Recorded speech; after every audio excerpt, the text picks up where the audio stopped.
Swedish-Jewish dialogue. I would like to today, to the Member of Parliament, Julia Kronlid, hand over some a recommendation that I would define as the Swedish new side, the new strategy of the Swedish Democrats, the Swedish Democratic program regarding the Israeli and Palestinian issue in a geopolitical manner.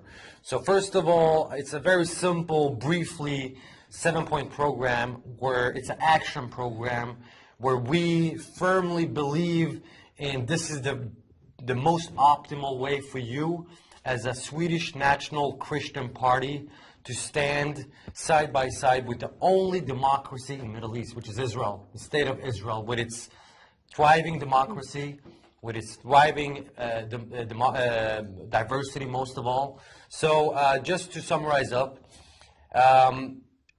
I would first of all start to analyze and investigate in the corruption affairs of the Swedish Humanitarian Aid Authority, SIDA.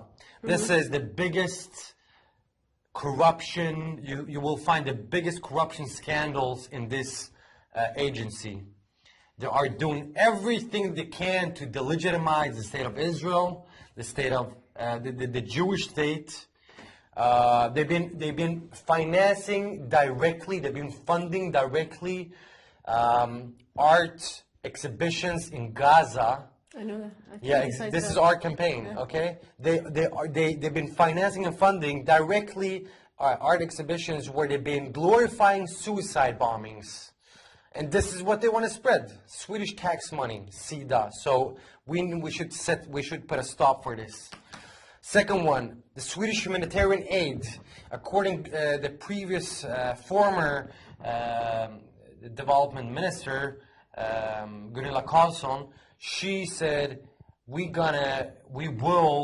threatened the Palestinian Authority, the so-called Palestinian Authority, by decreasing the annual amount from 720 million Swedish crowns, once again 720 million Swedish crowns annually, to 500 million Swedish crowns. Why should we decrease it?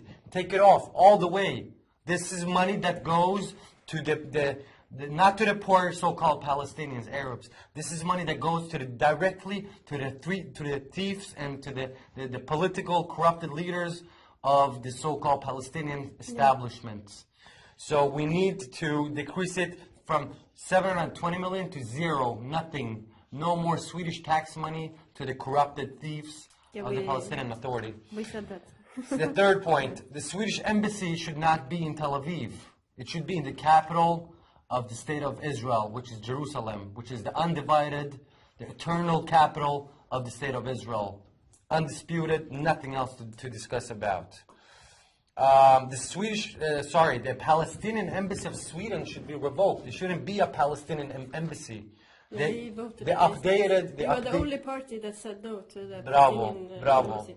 Only Wonderful. party in Wonderful. all the other parties said yes. We said first they should be a country, and then they should have an embassy. Exactly. Only embassies to countries. They are not a country. Even though they don't have a country, they could have a consular, but not when they are partnering up with Hamas.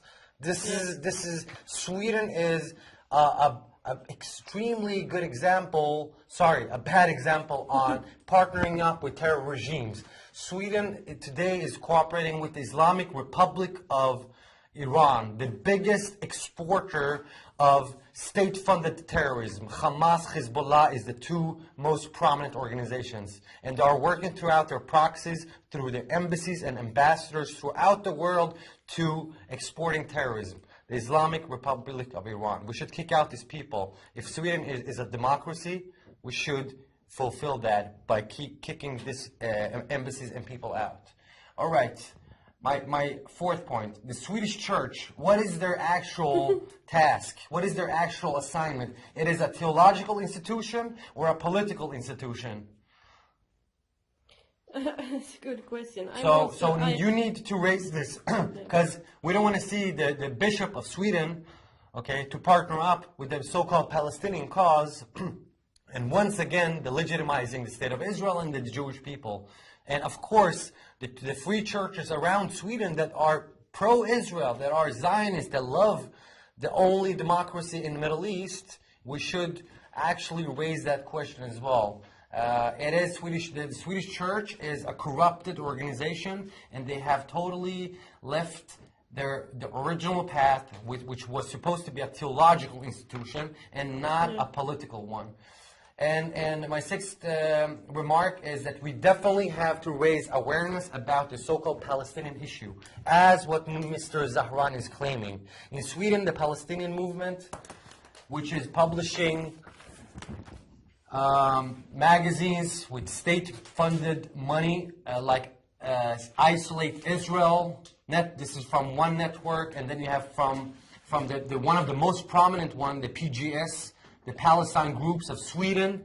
This is all propaganda. This is all hatred not from the Muslims. This is the interesting. For once, it's not hatred from the Muslims. This is hatred by the Swedish left. Yes.